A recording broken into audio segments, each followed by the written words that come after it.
Hello student, class third, good morning all of you. आज हम Hindi reader का chapter number 13 पढ़ेंगे। चैप्टर का नाम है संगत का प्रभाव।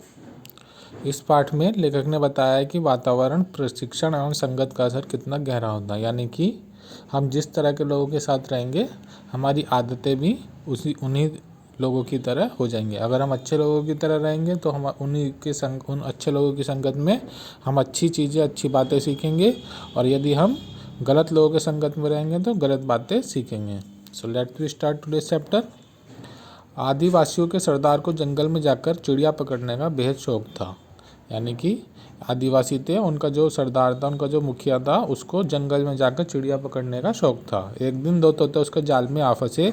वह उन तोतों को देखकर बहुत खुश हुआ कि उन्हें बोलना सिखाएगा और उसके साथ इन तोतों के साथ खेला करेगा, और उसके बच्चे इन तोतों के साथ खेला करेंगे। तो उसने सोचा, एक दिन वो चिड़िया पकड़ने गया तो उसके जाल में दो तोते फंस गए। तो उसने सोचा कि वो इन तोतों को बोलना सिखाएगा और उसके जो बच्चे होंगे वो इन तोतों के साथ खेलेंगे। जब वह दोनों तोतों को लेकर अपने घर लौट रहा था, तभी न जाने कैसे एक तोता उसकी पकड़ से छूटकर आसमान में फुर हो गया। थोड़ी देर तक वह उसके पीछे भागा, फिर थक हार कर वह एक ही तोते के साथ घर की ओर लौट आया। उस तोते को उसने अपनी बोली में बोलना सिखाया और कुछ ही समय में तोता बिल्कुल सरदार जैसा बोलने लगा। अब क्या हुआ, जब वो दोनों तोते लेके अपने घर जा रहा था तो एक तोता उसकी पकड़ से छूट के भाग गया और आकाश में कहीं उड़ गया। तो वो क्या हुआ, एक तोते को ही लेके घर आ जाता और उसे अपनी तरह बोलना सिखाता, और कुछ दिनों में वो जो तोता होता है वो सरदार की तरह बोलने लगता है। उधर जो तोता सरदार की पकड़ से छूट गया था, वो एक संत के पास पहुंचा। उसने तोते को पाल लिया और उसे पूजा पाठ के पवित्र मंत्र बोलने सिखाए। और जो तोता उस सरदार से छूट के भागा था, वो जाके एक साधु के पास चला गया। साधु के कुटिया में जाके रहने लगा। तो साधु ने उसको अपनी तरह मंत्र बोलने और पूजा पाठ करनी सिखाई। वह संत जंगल के एक छोर पे रहता था, तो आदिवासी सरदार दूसरे छोर पर। एक दिन नज़दीकी राज्य का राजा घोड़े पर सवार होकर जंगल के इस छोर पर जा पहुंचा जहां सरदार का घर था। जब राजा उसके घर के निकट पहुंचा तो बाहर पिंजरे में बैठा तोता बोला, देखो कोई आया, इसे पकड़ो और मार डालो। अब क्या हुआ, जो संत थे, साधु थे, वो जंगल के एक तरफ रहते थे, और जो सरदार था वो आदिवासियों का जो सरदार था अपने आदिवासियों के साथ दूसरी जंगल की दूसरी तरफ रहता था।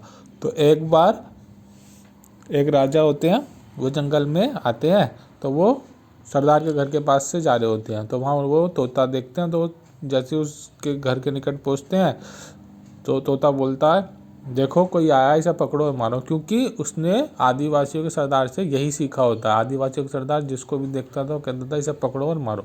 तो तोता भी वही सीख जाता है। तो जब राजा आता है तो वो कहता है कि देखो कोई आया है, इसे पकड़ो और मारो। तोते के ऐसे अभद्र शब्द सुनकर राजा ने वहां रुकना मुनासिब न समझा। घोड़े पर सवार होकर वह उस दूसरे छोर पर जा पहुंचा जहाँ संत की कुटिया थी। उस कुटिया के बाहर दूसरा तोता पिंजरे में बैठा था। उसने जब राजा को आते देखा तो बोला, आइए महानुभाव, आपका स्वागत है, कृपया आसन ग्रहण करें, मैं आपकी क्या सेवा कर सकता हूँ। अब जब राजा ने सरदार के तोते से जब ये बातें सुनी तो उन्हें बुरा लगा और वो वहाँ से चले गए। वो जंगल के दूसरी तरफ गए तो वहाँ पर साधु की कुटिया थी। साधु के पास भी एक तोता था। तो जब उन्होंने उस तोते को देखा और कुटिया के पास गए तो तोते ने बोला, आइए महानुभाव, आपका स्वागत है। यानी कि उस तोते ने उनसे प्रेम पूर्वक प्यार से बातें करी। कृपया आप आसन ग्रहण करिए, मैं आपकी क्या सेवा कर सकता हूँ। तो उसने उस राजा के बड़े ही आवाभगत की और उन्हें बैठने के लिए जगह दी। तो यानी कि क्योंकि उस तोते ने साधु से वो सब चीज़ें सीखी थी कि कोई अतिथि आता है, कोई मेहमान आता है तो उसका कैसे आदर सत्कार किया जाता है।